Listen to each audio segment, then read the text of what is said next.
Hello there my fellow holotable heroes and welcome to another SWGOH video. So I'm back here with another Conquest video. So this one I'll be showing you Sector 3 feats here in the hard difficulty, how I completed all 3 feats in a single battle. So it's a very similar team that I used in normal difficulty that I've covered before. But this time I actually didn't even use what, he's not needed at all. So if you don't have him, that's not an issue. I've already covered Sector 1 and 2 here in hard difficulty, so if you're interested in those videos, how I completed all feats, there'll be a link in the description to those videos below. But now let's get into it. Now before actually we go through everything, obviously first things first, need to show you the discs, because what discs you have, they have a huge impact on the battle and how it goes. Obviously an absolute must is deployable cooling systems. I have one equipped with a 10% chance, and that is more than enough. You don't need to have multiple ones. And then any kind of discs like these ones, defensive buffs, heal over time, and whenever you have any kind of discs you have that apply extra buffs, that will then obviously trigger the effects of the deployable cooling systems disc, will help. So I've got 2. And then I got leader resolve, I got some turn meter removal, I've got some extra speed for my guys, and extra turn meter gain whenever they do gain a buff, and as well as stacking offense. So these are discs that I have equipped. Just don't really matter too much as long as you have deployable cooling systems and then at least a couple of these discs that apply buffs at the beginning of the turn, and you should be good to go. Now for the actual team is the same as we had there in normal difficulty. Obviously they're only higher relic here now, so they're relic 6. You still have to win without using Old Republic. You still have to win without losing any units. So the only one that's more challenging is the lucky shot. Now we have to score 40 critical hits, as I think in normal mode was 30 if I'm not wrong. That's the only difference, but it doesn't really matter. Vader will get his infinite loop going and you should be good to go. Now let me show you the team that I used and the mods.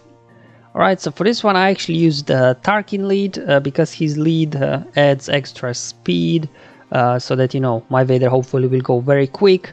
I do not want to use Vader lead just in case Darth Revan will be faster than any of my guys. Then he could go ahead and fear Vader, and obviously we don't want that.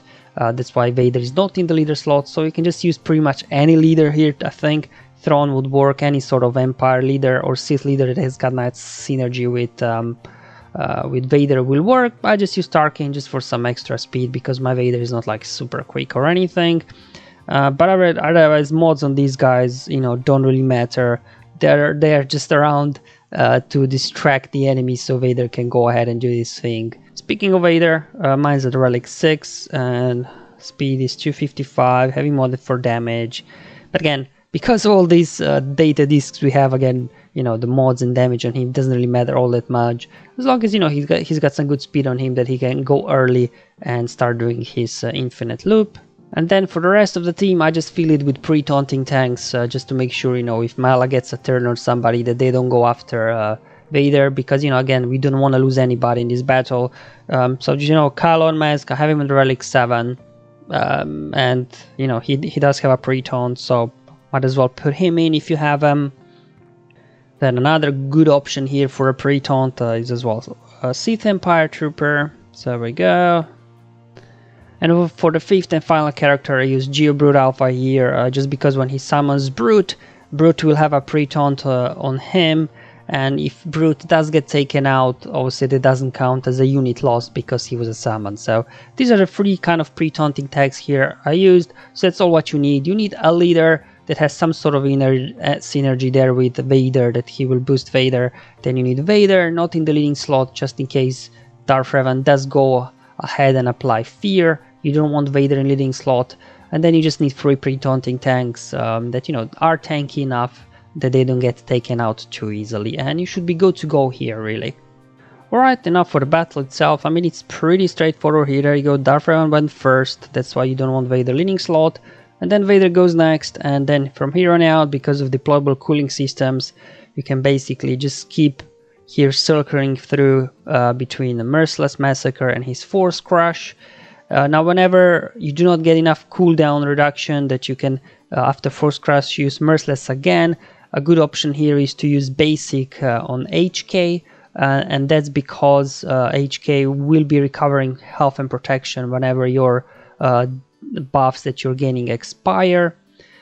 So you want to keep as many enemies on the field as possible, just that you get those 40 critical hits from Vader's Force Crush AoE going, because if you take these guys out too quickly, then you won't have enough targets to get those 40 critical hits in before you defeat everybody.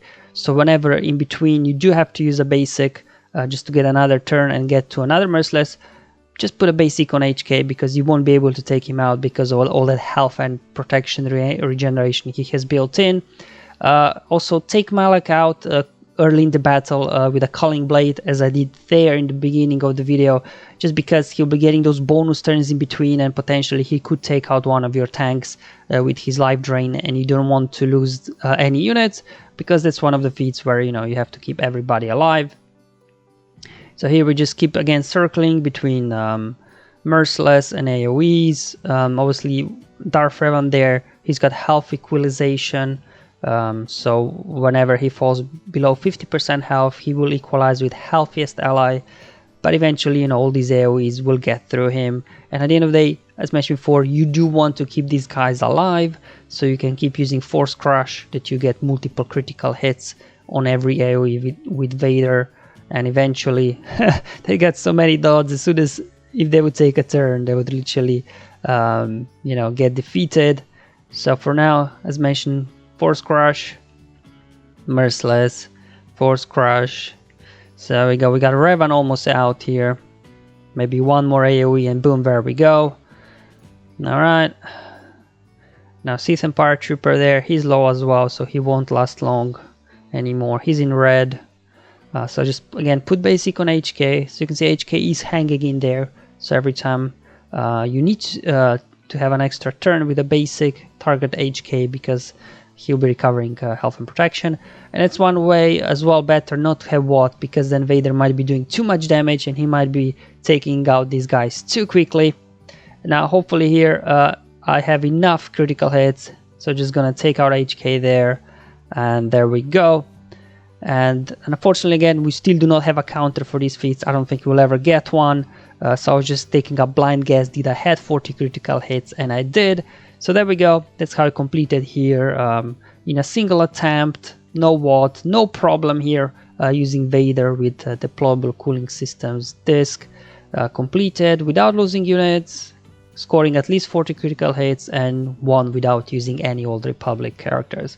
So this feat in general was not any more difficult at all than the normal mode, just because Vader is an absolute beast once you get his cooldowns reduction so high that he can keep spamming over and over his Merciless and AoE. Alright guys, hope you find this video useful and helpful. Let me know in the comments below or on my Discord server, but until then, have fun, enjoy your life, and may the RNG be with you, my friends.